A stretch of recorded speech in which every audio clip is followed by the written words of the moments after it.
start tonight because I ain't turning no lights on for you niggas. I'm high. It's Friday, and y'all ain't got shit to do. Salute to everybody who listened to my Mixcloud earlier. It's up on the free tier on Patreon, Mixcloud, Twitter. We did an R&B listening party tonight, jamming to the real DNA of what R&B is. We broke that down.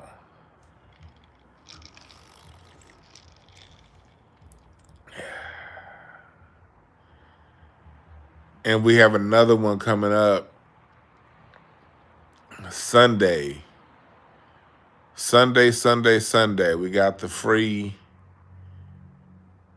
class coming up on Sunday. We have a 10-part series, The History of R&B. I promise y'all this is the most comprehensive breakdown you have ever heard of rhythm and blues.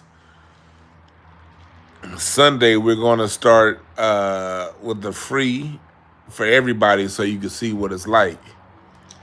And if you want to know more, join the Patreon. You dig? But welcome, everybody. Welcome.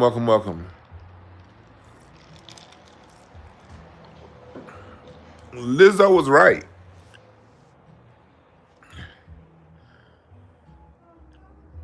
Lizzo was right.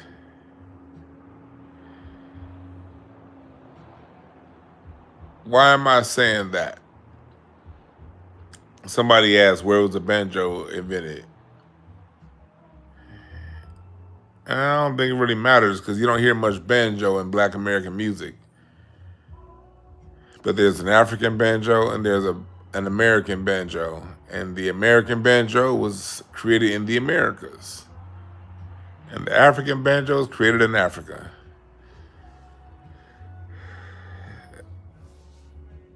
The banjo is not the first guitar. It is just a style of guitar. All right? Hopefully that answers your question. But back to let's stay on topic.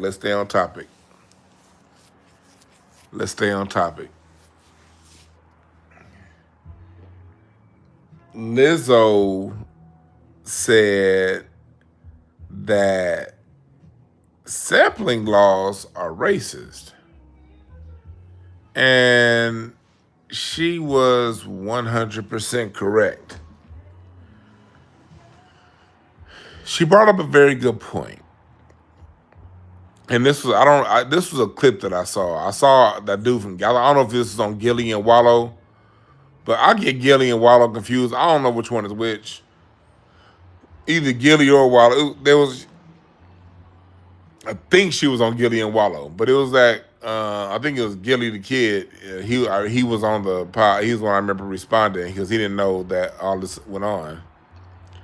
The point Lizzo made was R&B. I mean, when it comes to music, when Elvis was taking black music, there were no sampling.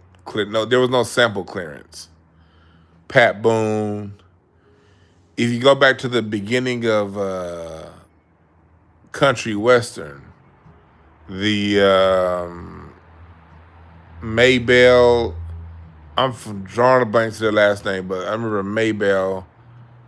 Why am I drawing a blank to these people's names?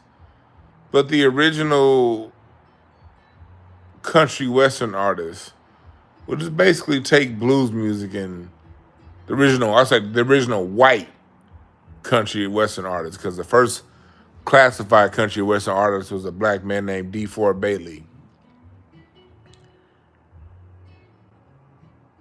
Yeah, it was Gilly. This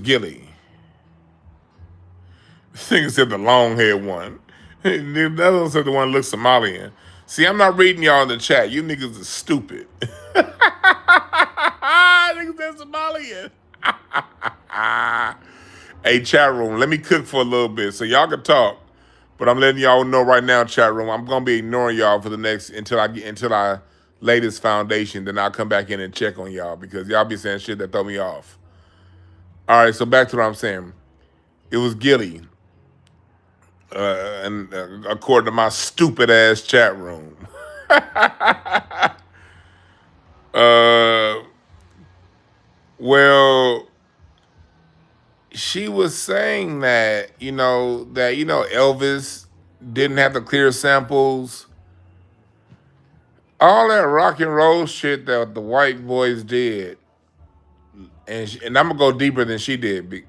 Led Zeppelin, the Beatles, the Rolling Stones, Elton John, the Monkees. These people didn't have to clear shit.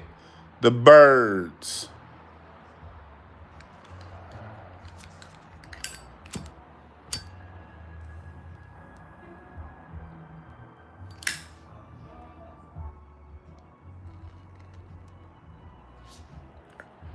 As you can see, I'm here, right? But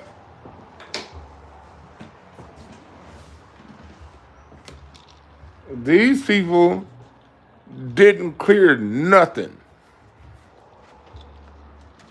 They took our music, made all the money, and didn't have to share none of the wealth.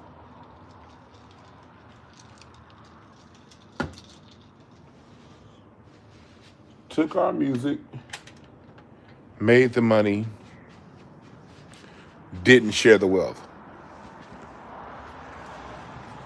And then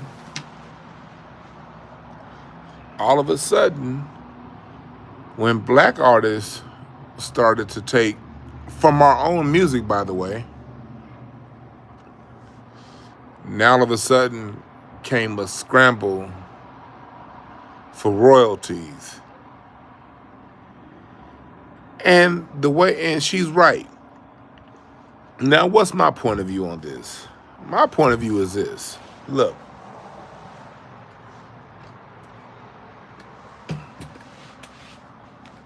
I like sampling laws because I believe artists need to be original.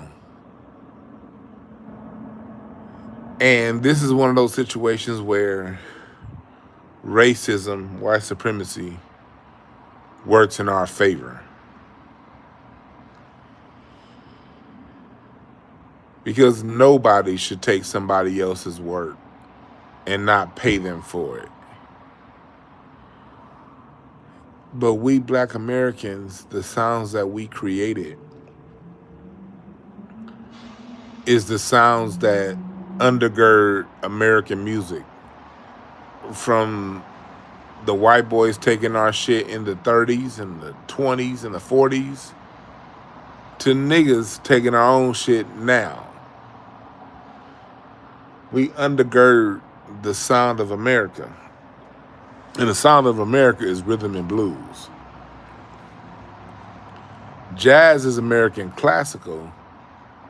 Rhythm and blues is the sound of America. Okay? And by hook or by crook, people had to start getting paid their royalties. All that James Brown, all that Funkadelic that was sampled in the 80s and the 90s. These should have been the laws in the 30s. Okay? These should have been the laws in the 1930s. But because theft is natural to this group of people, and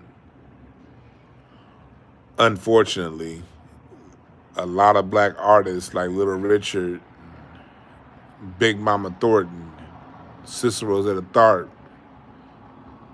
T-Bone Walker, Chuck Berry didn't get paid for people taking their work.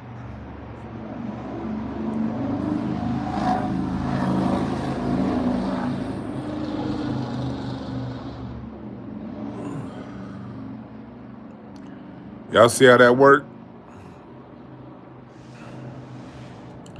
Something that should have been in existence since day one.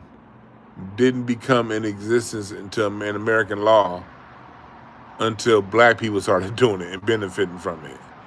It's always when we benefit the laws change. That's a consistent theme in America. When black folks benefit, laws change.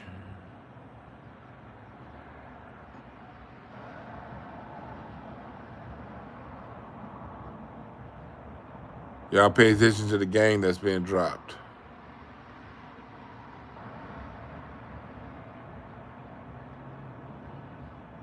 When we benefit, laws suddenly change.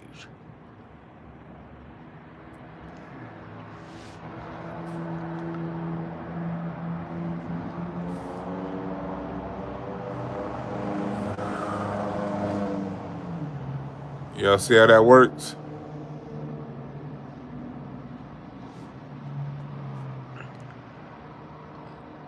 So, and it was funny too, because when Lizzo was talking, y'all ever notice,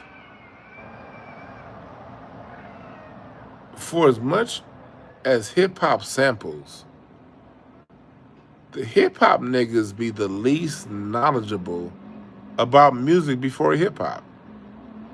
Hey, chat room, y'all tell me, am I tripping? Chat room, am I tripping? Please tell me. Because Lizzo, she's younger than Wallow. How old is he? He's in his early 50s? She's in her 30s?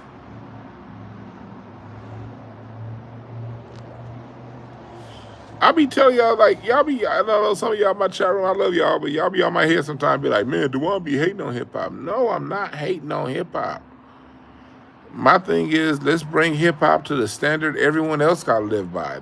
I'm no more short bus shit. Hip hop needs to go get back to the blues and jazz standard that we created.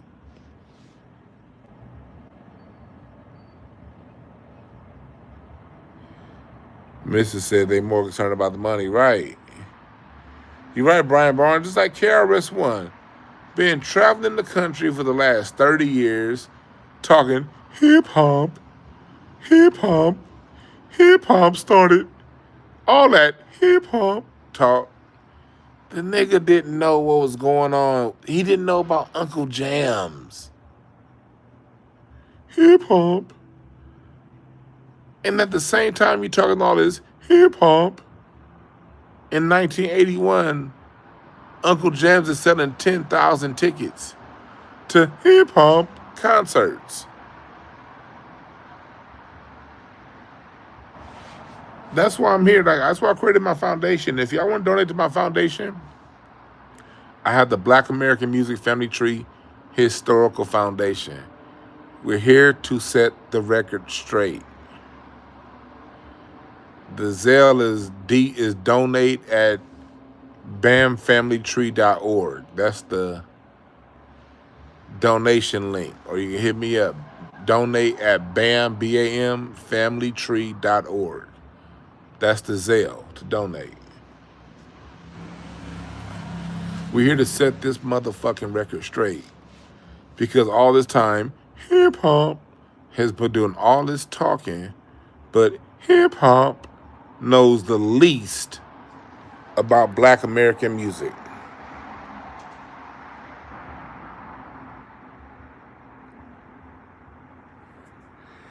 How you say I hate on the South? I don't hate on the South. You must not listen to me much if you think I hate on the South. Tell the truth about the South. I love CeeLo, I love Rico Wade, Organized Noise, I love Outkast. But when R&B got to the South, the shit went completely plastic. Don't say I'm hating. Check my facts. Usher, that's when trap got into R&B. Just go listen to Atlanta R&B in the late 90s into the 2000s. You don't hear live instrumentation. That's not me hating. That's just a fact. Philadelphia still had live instrumentation. New York still had live instrumentation in R&B in their R&B. Electric Lady Studios out of New York. Chicago still had live instrumentation out of its R&B. L.A. and New Orleans still had live instrumentation out of its R&B. Atlanta didn't. That's not hating. That's just a fact.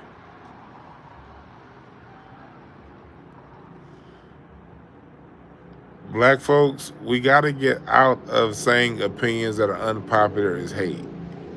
Let's not do that to ourselves. And I'm not badgering you, my brother. I'm glad you. Matter of fact, I'm glad you said that, just so I can make that message. Say that message. We got to get out of saying things that are counter to what we're used to hearing as hate. Check what a brother is saying. You dig what I'm saying? I lay my information out in a way that you can research me. What the thing that's helped me gain credibility with so many people is when I talk, they look me up. When I be out here in LA and on the scene, and I run across artists that I look up to and adore, and they know who I am, they respect me because they check my facts. They be like, "Oh no, the one's not hating. He's telling the truth." You dig? It's all good, Willie. Yeah, the SOS band's from Atlanta, and the SOS band came out in 1978. I literally said Atlanta music late 90s into the 2000s. Brick is out of Atlanta. I love Brick, live band. Yeah. See, you don't even, I bet you don't even know who Brick is. Ain't gonna hurt nobody. Atlanta at one time had a thriving live music scene. That shit stopped in the 90s.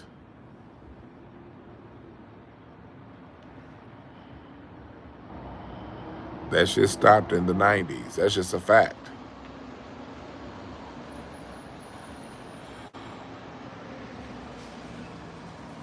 Yeah, Brick go hard.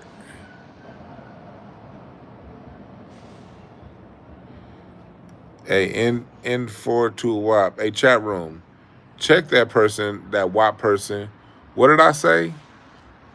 Did I not say when R&B got to Atlanta, meaning the R&B scene, when it got centered in Atlanta, and I said in the late 90s. I literally said in the late 90s. I was very clear when I said in the late 90s into the 2000s. And I got more specific when I said Usher when he brought in Trap and B with that song, Yeah, that was 2001. If you're going to talk to me, you better listen. You better listen close. LaFace was early 90s. LaFace was 93. 93 is early 90s. And even LaFace, they didn't have a live sound. Go listen to Tony Braxton. Now they still made extremely high quality R&B. Tony Braxton and TLC, but it wasn't live. And the essence of rhythm and blues is live. I can't give you the blues. I can give you some rhythm through electric music.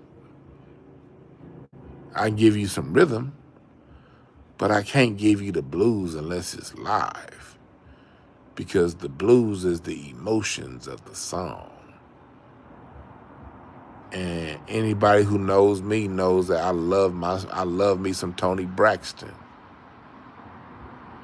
And when she did I Get So Hot, that was alive. Tony Braxton, that album, Unbreak My Heart, that was live. Live band.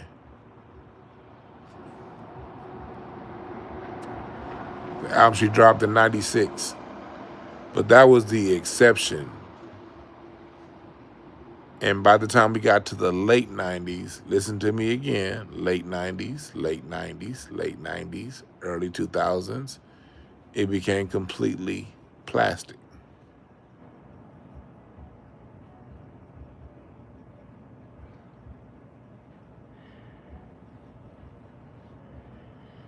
When rhythm and blues was centered in LA, it was based in the live sound. When it was centered in Detroit, it was based in the live sound. When it was centered in Chicago and Memphis, it was based in the live sound. Philadelphia, New York, based in the live sound. DC, although DC doesn't have much of a recording industry, it still has some stuff based in the live sound. Minneapolis, you dig what I'm saying? Instruments, you right, positive influence. Instruments played by humans are always going to be better than digital music. And so when R&B got centered in Atlanta in the late 90s and into the 2000s, they took away the core element of rhythm and blues, and that's the blues. That's the live sound. That's the energy. That's the feeling.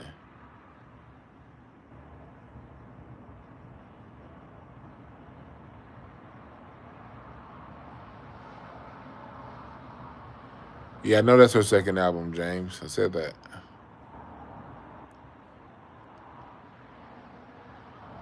Oh, the FBA Journal, you're 100% correct. They do try to whitewash and hold back the FBA talent in the DMV. The DMV, when you have that much blackness, there's music. So there has to be a concerted. If it's not coming out that place consistently, it's because there's something in the way of it.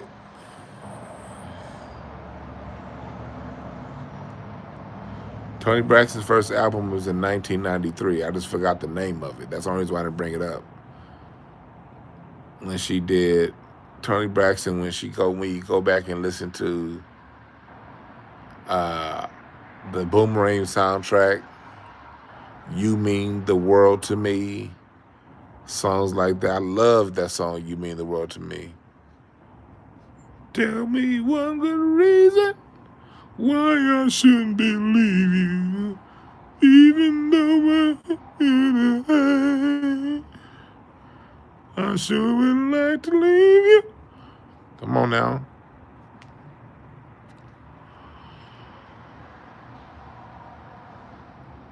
Come on now.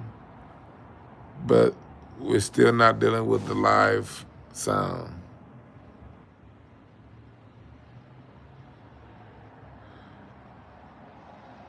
But it was very good program music.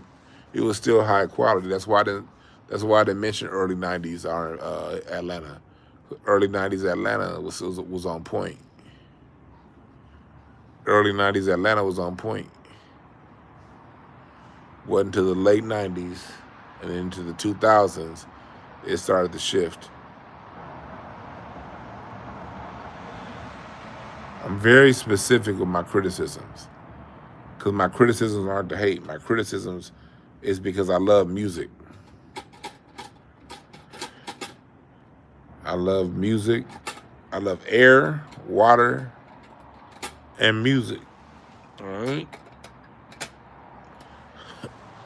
I don't run a blog for clicks. I don't say things for clicks. I speak for people who love music.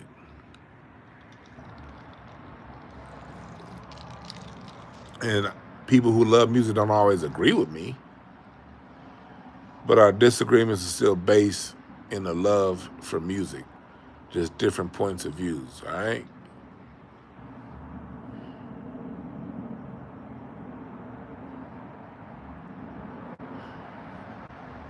All right? And so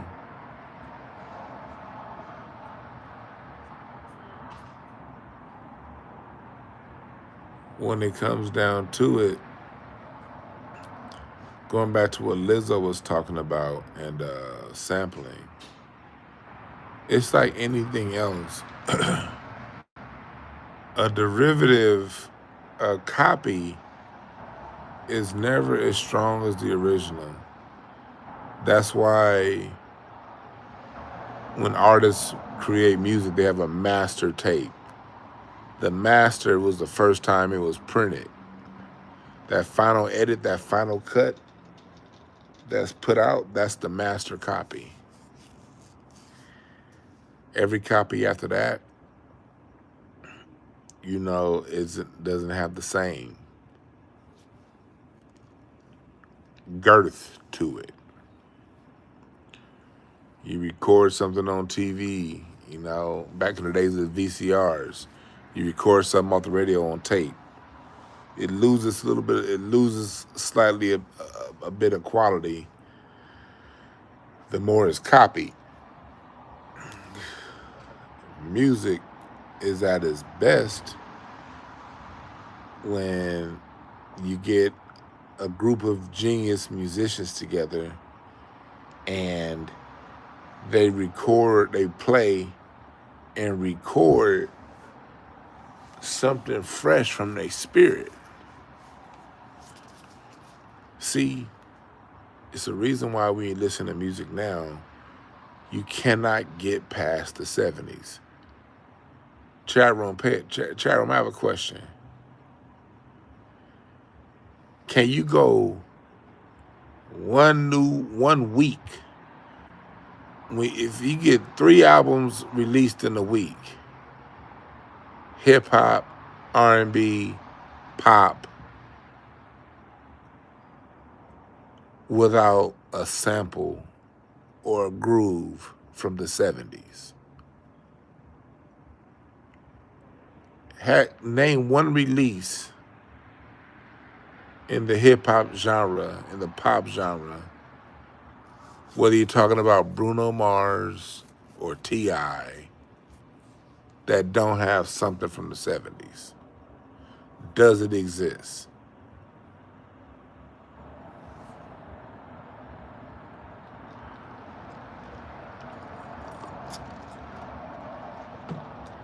Even when I was at Kingfish's concert last week, I love Kingfish. But that live show, he plays a lot of his guitar licks. He's going to play something from the 70s. He played Fun by Confunction on guitar. He did a lot of references to the 70s.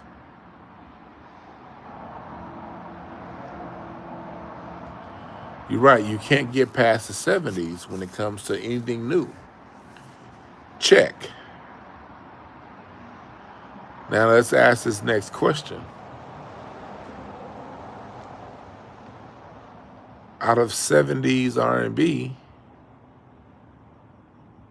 name one song that was a sample, that took a sample from another song out of the 60s or before. Ha ha ha ha. Let's go back to the black music of the 70s. I'm talking about black music. I ain't talking about white music. White people took our shit all the time. Black music of the 70s. Name one song that sampled something before that. We can say the same for the 60s, for the 50s, for the 40s. Name one song out of the 70s that was built off of a sample of something done before. Again, black artists. Because the first time a drum sample was used was I'm Staying Alive by the Bee Gees. They sampled themselves. But answer that question, chat room.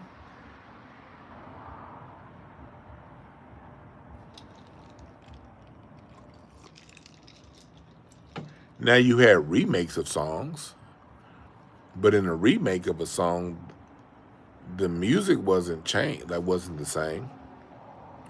Heard It Through the Grapevine by Gladys Knight and the Pips is way different than Heard It Through the Grapevine by Marvin Gaye. Isaac Hayes' version, Dionne Warwick had a version of Walk On By. Isaac Hayes' version was a completely different monster.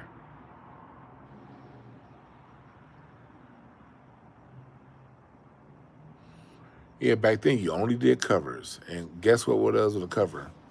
When you covered a song, Question. And let's just deal with 70s covers, 60s covers. Was the beat, the music ever exactly the same?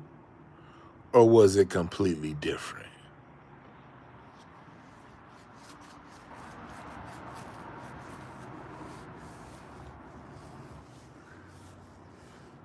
Even when you covered a song back then, you could not take a sample or a piece of the original song. You had to complete your whole composition from scratch.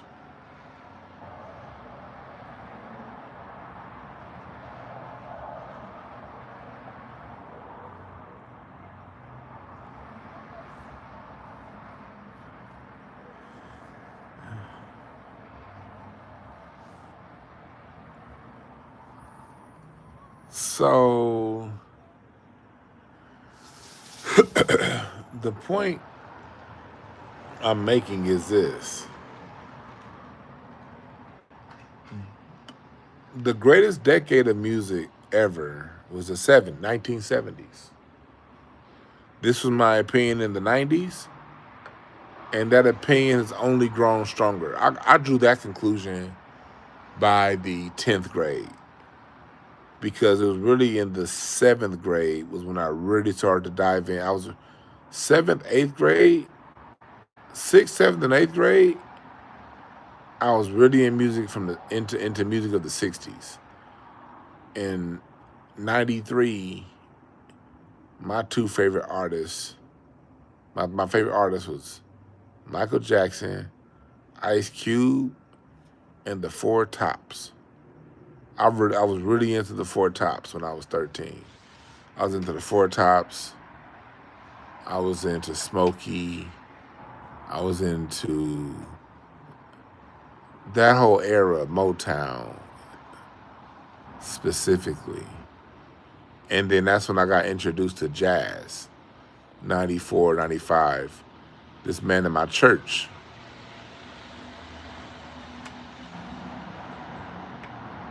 John, rest in peace, John. John Davis. Sharon and John Davis. These are two black Americans. That's what I love our community. I'm almost about to shed a tear thinking about John. Cause John and Sharon Davis, they went to my church when I was a kid. And they saw I had a profound love for music.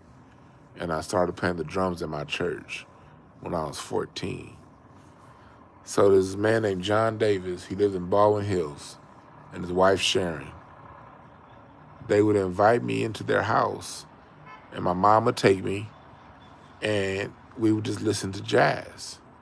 He introduced me to Coltrane, Davis, hell, Lee Ritenour, Chick Corea, Herbie Hancock, and Billy Cobham. And I got introduced to them by John and Sharon Davis. And so I really got into jazz in 95, 96. And then my music taste started to really get into 70s music about 95, 96. And I was hearing everything that I liked. All the Ice Cube songs that I love, I was hearing through Parliament. All of the Public Enemy, all of the Nas. This is that era. I'm just like, man, I'm playing Parliament, I'm playing Confunction, the Ohio Players, all the Too Short songs that I grew up on. It was like, yo, all this shit, hey. It was a radio station in LA called 103.9 KACE. They played all the old music. And I'm just listening, and I'm just picking up sample after sample after sample. And I was like, I was like 15, 16. I was like, I like the music that's out now, mid 90s, but I like the original more. And it wasn't just hip hop; it was R&B too. I used to love Total. I can't wait for the day. That's the Big Payback by James Brown. Happy Days by Silk. That's also the Big Payback by James Brown. Lies by In Vogue. James Brown. Using lies as alibis. Like, it wasn't just hip hop, it was R&B too. It was all that. I'm like, man, no matter what I listened to in the 90s, you cannot get past the 70s. You cannot get past the 70s. And I thought at some point, if you asked me in 2000, will we still be sampling from the 70s? I probably would have said no. I probably been like, you know what? By 2025, we'll be on to something new. I would have bet my bottom dollar back in 2000. If somebody asked me, will they still be sampling out of the 70s or will we be on to something new? I would have bet my bottom dollar that we'd have been on to something new.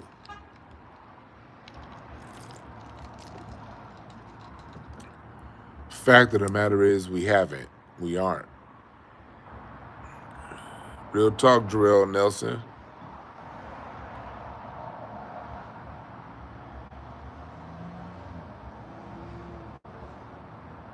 So, Sherelle Bryant. And for those of you just joining in, I did a on my Patreon on the free tier, and also on Mixcloud, I did an R&B music mix now. I talked about the soul of R&B, getting you guys ready for Sunday, 10 a.m. Pacific time, for my course, The History of R&B, on Patreon. Instead of buying a course now for $300, just $40 a month, you'll get 3 courses a year on Patreon, 3 to 4 courses a year, instead of paying $300 per course. This is a 10-part course on Patreon that I'm doing on the history of R&B. The music university level and higher. First class on this coming Sunday at 10 a.m. Pacific time is free.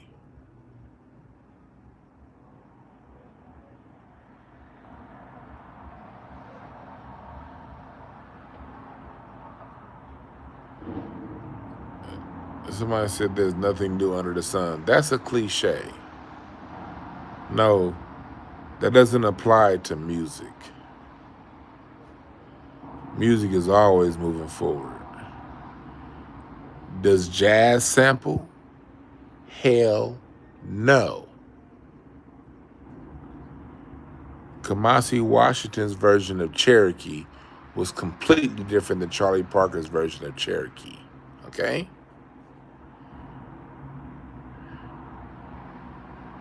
What Robert Glasper be doing with his jazz, and man, it ain't no sampling. Christian Scott, jazz don't sample. Yeah, Miss Pamela, Why Can't We Live Together? That was a Hotline Bling. That was a Timmy Thomas sample. Why Can't We Live Together? That was that song, Hotline Bling.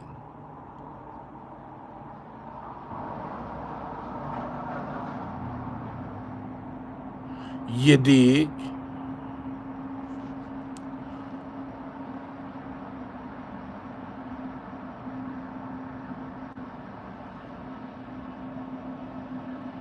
It's absolutely new stuff. There's always new stuff.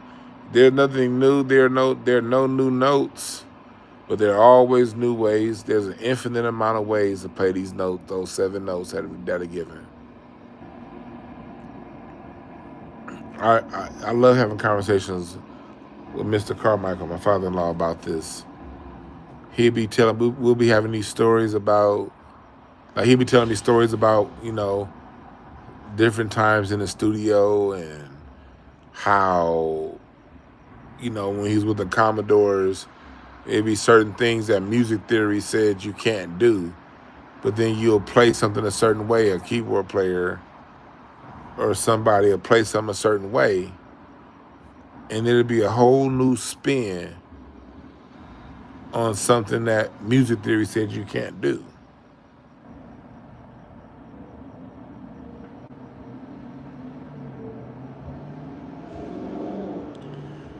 Terrence Martin samples his R&B stuff, some of that stuff. I'm talking about, you don't hear Terrence Martin sampling in his jazz. You'll hear Terrence Martin sampling in his rhythm and blues, but you won't hear him sampling in his jazz.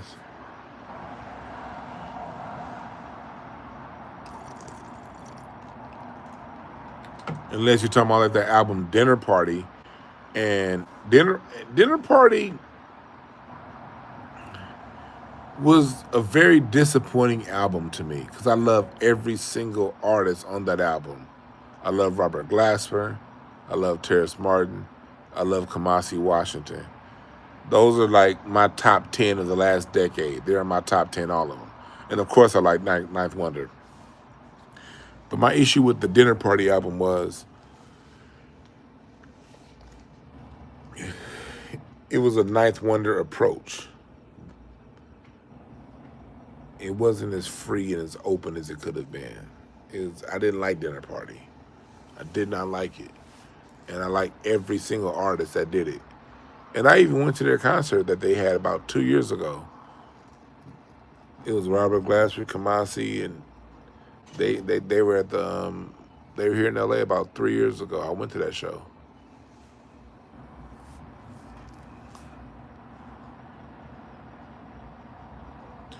Dinner Party was most definitely a super group. But the project I liked from Robert Glasper and Terrence Martin more than Dinner Party, I didn't like Dinner Party. I liked R plus R equals now. The issue is they poured a lot of that music from not from YouTube, from Apple Music and from Spotify. But if you can get the album chronologically speaking, it dropped in 2018. That was Terrence Martin, Justin Tyson on drums, Robert Glasper, Christian Scott on trumpet. That album was very, very, very much so progressive.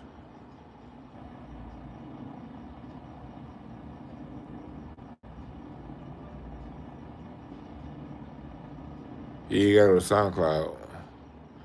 Hey, GoFi's, you got to sit back and listen to me, brother. You don't understand music. You said, GoFi says the next silly question. What artists haven't been influenced by the past? Question, chat room. Did I say nobody was influenced by the past? Go Flies. Why are you asking shit that I didn't say? Chat room. Everyone's in the chat room. Did I say that? At one point, I've been talking now for 43 minutes and 34 seconds. Did I say wasn't nobody influenced by the past? I don't even remember saying that. Do you remember me saying that?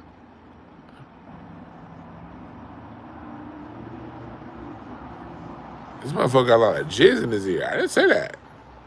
Everybody's influenced by the past. The difference is when you get to the before the 1980s and before hip hop and before house and black music, there used to be a standard. You take what you're influenced by from the past and you turn and flip that into something new and original for the present. The people in the artists of the 70s were most definitely influenced by the 60s. But they didn't recreate what they heard in the 60s. They took what was created in the 60s as inspiration and created something new. Okay?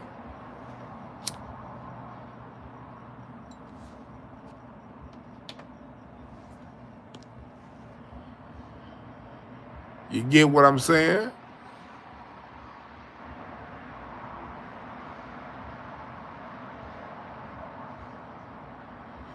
And the same with the 60s.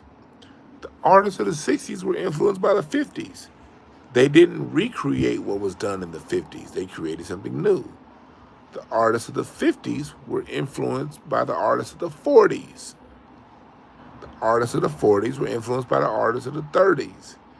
You've all influenced, and the reason why I stop at the 20s because the 20s, before the 20s, recordings for artists was rare. The recording industry opened up in the 20s and the 30s. That's when music started being recorded in mass. It started getting recorded in the 1800s, but it started getting recorded in mass in the 1920s and 30s. And every generation had to find a way to create, to take inspiration from the past, but create something new. You know what that did, chat room? Chat rooms. Can somebody ask me what did that do, Dwann? Somebody in chat room asked me, what did that do? Let me tell you what that did, since you asked. What that did was it made it to where only the extremely talented could make a career in music. Billy Strayhorn, Duke Ellington, Count Basie, Quincy Jones, McCoy Tyner, Norman Whitfield.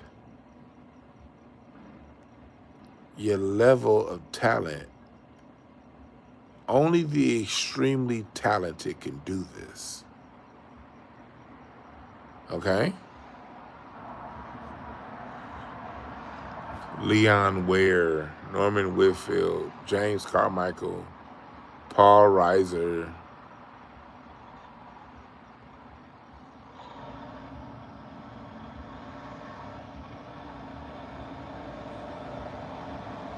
The rarest of the geniuses were the only ones who could make a living off music.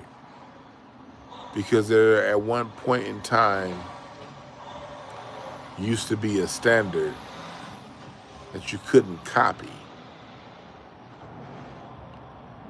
I asked my father, I remember Mr. Carmichael, I asked him, I knew the answer before I asked him. I just wanted to see his reaction. I was just kind of low-key trolling him. I was low-key trolling Mr. Carmichael. I already knew the answer. I just want to see how he would answer. I asked him, I said, back in the 60s and the 70s and the 80s, I said, when you did music, could you take and do exactly what another artist did? And he looked at me like I was stupid. And he asked me to ask the question. He was like, huh? He looked at me like I was stupid than the motherfucker for asking that question. So he said, can you say it again? He was trying to be nice. I said, Mr. Carmichael, you know how music is today where a producer can be world famous by taking exactly what somebody else did and redoing it without changing it up in any way, shape, or form, like Puffy. And Mr. Carmichael likes Puffy. He does. And he looked at me like, he said, no, you couldn't get away with that in the 70s. You couldn't just take somebody else's work and redo it and build a song around it. No. You had to, if somebody else's work inspires you, you had to find a way to recreate that in your own voice.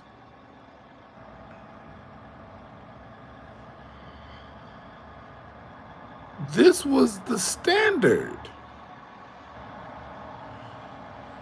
And in black art, thank God, the comedy still has this standard. We still got the standard in comedy. You can't go and redo a full Cat Williams premise. You gotta if If Cat Williams, if let me give you an example. Chris Rock's "Real Niggas versus Black People" premise. Another comedian can't come on and redo that premise. If they want to talk about that same topic, they got to find a completely different hook, a completely different way of wording that's completely original. It is not acceptable in stand up comedy to take somebody else's joke and redo it in your own way. You gotta, if you're gonna do that, you gotta completely scrap it down and rebuild that joke through your experience. You can't just take somebody else's joke. And writing a joke is the same as writing a song.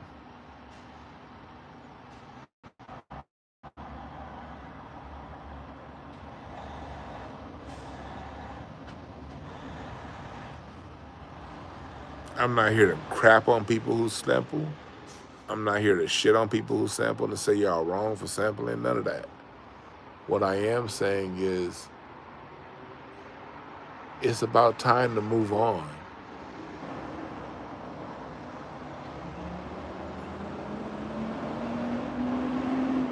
You know what I mean? And because there's so many, the artists out there, there's so many geniuses out there who aren't being heard because mediocre people get to sample geniuses, and you get DJ Khaled's out here. You get mediocre people like DJ Khaled who ain't even putting the sample beats together. He hiring people to do it. And they get to walk around with their chest hung out. But they didn't complete or do any of the hard parts of the song. The hard part of a song is resolving those chords. Making these chords fit.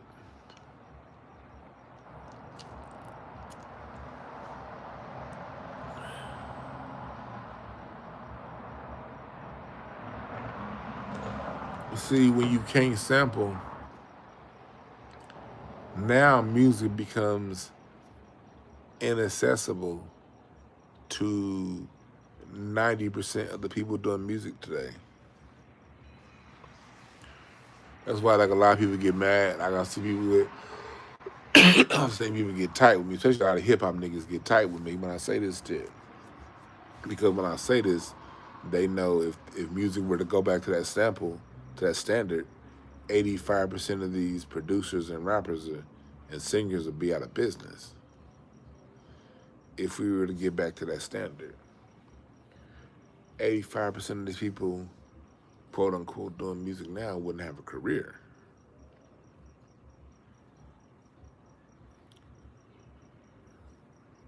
See me, I'm very clear. I know I can't make music on that level. I'm not a musician like that. I'm a drummer. I used to be, but I'm not. I don't. I know what it takes to make music like that, and these geniuses that make music from scratch, they're still around. They're out there, but those guys have to take a back seat to people who just sample this, sample that. They're signed to a record label that allows that and can afford to pay for these samples. These are the people who are facing music now. And you got geniuses out there who are in the music industry, but these geniuses don't get exposure. Their music doesn't get exposure.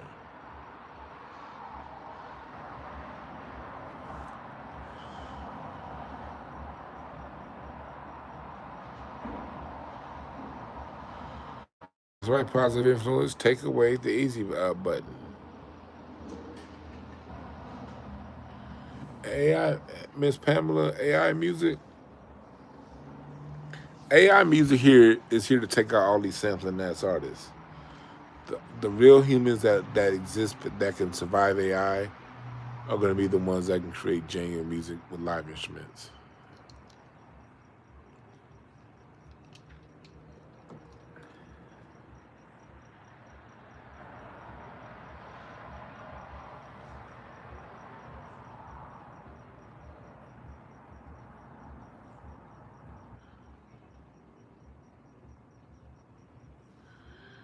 You did.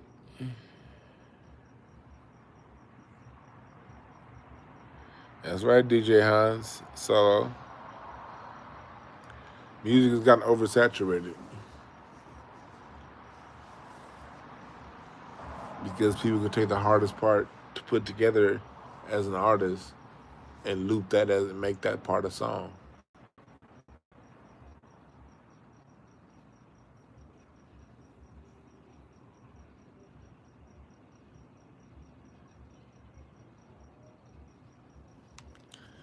All right.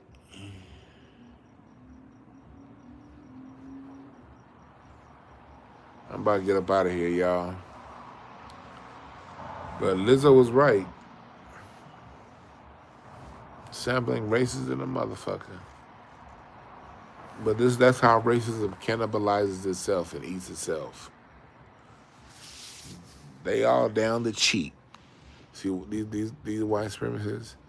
Everybody cheating when they cheating us. Y'all notice that? When it's time to cheat us, everybody's down to cheat.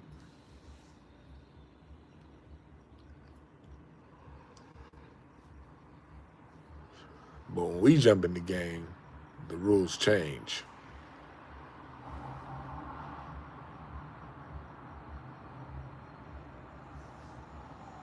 See how that works?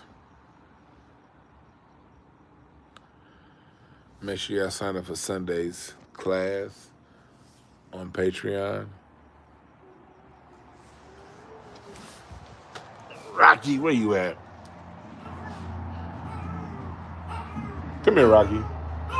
Look at Rocky. This is the most you ever gonna hear, Rocky. I'm right here, homie. I'm right here, little nigga. You good? You good, homie?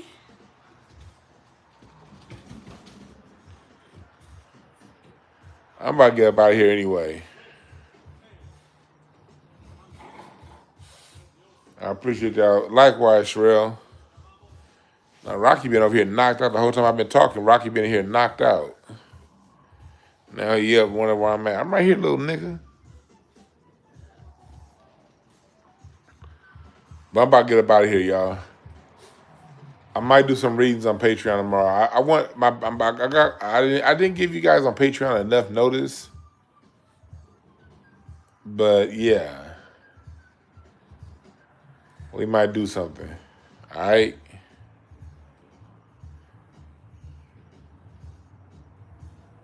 Boris Shocky, he just got here. Yeah, we about to get. But Sunday on the Patreon, 10 a.m. My music history course on the history of R&B. It's gonna be free for everybody, so y'all can get a snippet of what we do over there. All right. Thank y'all.